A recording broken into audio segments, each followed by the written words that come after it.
Welcome to The Explainer. So, think of our pop culture history as, well, one giant, ongoing comic book series. But instead of fighting supervillains in capes, what if every single era is actually tackling a new, deeply rooted societal fear? I mean, we don't just consume media to escape, right? We literally do it to process our collective anxieties. Let's dive in and see exactly how this works.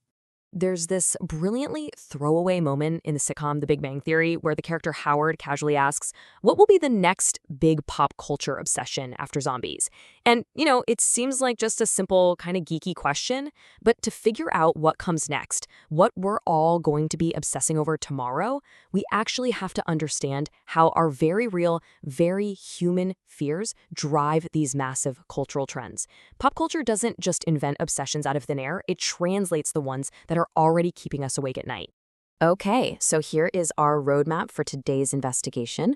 We'll be covering the waves of pop culture, the shift from fantasy to zombies, the hegemony of heroes, the true crime factor, the current crisis of masculinity, and finally, the next big obsession. Chapter 1. Waves of Pop Culture Moving in Cycles. So pop culture never really moves in a straight line, right? It moves in these massive waves that respond directly to latent societal issues. In fact, every single obsession follows this incredibly rigid four-step life cycle. First up is emergence. That's when a new anxiety starts growing in society and a few pieces of media try to capture it. Second is dominance. The formula gets perfected and suddenly, boom, it's everywhere. Movies, streaming, memes, the whole shebang. Third, we hit saturation. The market just gets completely flooded, and the original meaning kind of gets watered down into pure profit chasing. And finally, substitution. Society's fears shift, the old monster loses its power, and a totally new one steps up to take its place. Definitely keep this cycle in mind, because it's literally the key to everything we're about to decode. Chapter 2. Fantasy, Vampires, and Zombies. Monsters of the 2000s. Let's step back into the early 2000s for a second. We entered an era defined by global instability, totally shifting definitions of who the enemy really is, and a desperate search for meaning in a pretty chaotic world. Look at how incredibly fast our collective fears evolve over just a single decade. We start the 2000s with epic fantasy. By the late 2000s, it's all vampires. Right on their heels, the zombies take over, and by 2012, the superhero is completely dominating the cultural landscape. It totally looks like random Hollywood trends, right? But it's actually a perfectly chronological map of our societal trauma. The correlation between real-world crisis and pop culture is just impossible to ignore. In the immediate post-9/11 world, characterized by the threat of war and terrorism, society was absolutely craving absolute moral clarity. So what do we get? The Lord of the Rings and Harry Potter. It's no coincidence that J.R.R. Tolkien, a guy who actually lived through 2 world wars, provided the ultimate story of a clear, identifiable evil being defeated by a fellowship of good. We really needed that comfort. But fast forward to 2008, and the global housing crisis hits. Institutions are failing. Suddenly, the obsession completely shifts to The Walking Dead. The fear wasn't some evil dark lord anymore. It was systemic collapse and brutal survival. Right in the middle of that transition, our monsters completely changed. When the wars of the early 2000s started being questioned, we actually began humanizing the enemy. Enter the vampire craze, Twilight, True Blood, you remember. Vampires were individuals, seductive, and misunderstood. Plus, this perfectly coincided with the rise of social media. We were all out there crafting our own digital avatars, seeking identity and belonging, kinda just like vampires seeking out their covens. But as economic realities crashed, the zombie took over. Zombies are definitely not seductive individuals. They're a terrifying, anonymous mass. They represent pandemics, broken financial systems, and that horrifying realization that when institutions fall apart, our fellow humans actually become the real threat. Chapter 3. The Hegemony of Heroes, a Need for Saviors. So, the zombie era proved we couldn't trust the systems or each other. The world had just become way too complex, and we desperately needed a savior. And so, the Marvel Cinematic Universe basically takes over the world. In an increasingly polarized, information-saturated society, these movies offered something absolutely irresistible: incredibly clear solutions to wildly complex problems. Just think of this self-made billionaire archetype like Tony Stark's Iron Man. It is the ultimate comforting fantasy, right? One brilliant, capable individual who can build a suit in a cave, take control, establish hierarchy, and essentially restore order to a chaotic world. And this specific fantasy of order had a very distinct shape. For 11 straight years, the MCU was built on a foundation of male-dominated problem-solving.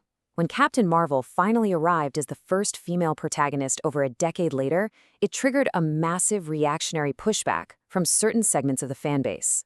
Now, objectively speaking, this wasn't just about a movie, it was about the disruption of a highly specific fantasy.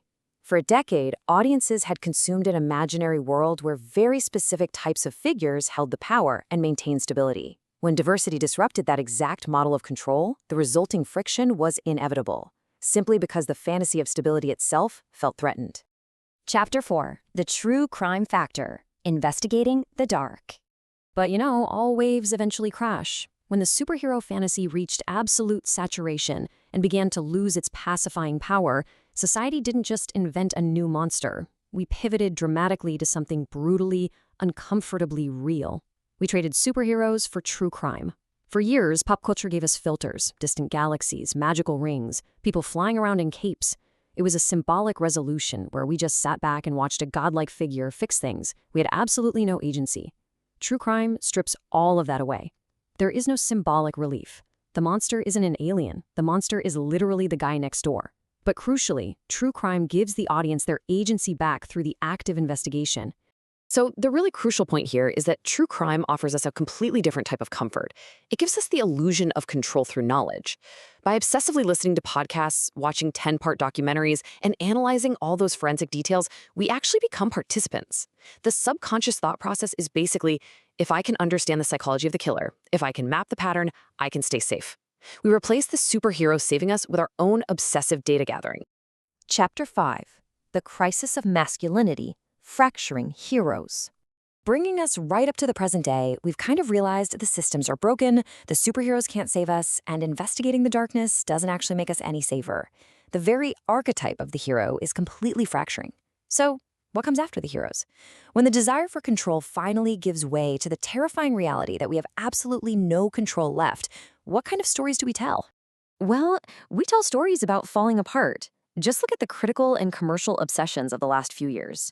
The Iron Claw devastatingly explores the inability of strong men to express fragility.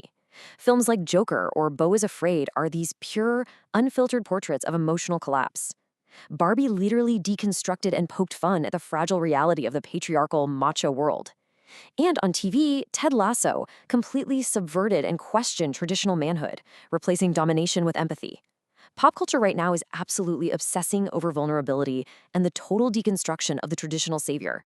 It's a really profound cultural shift.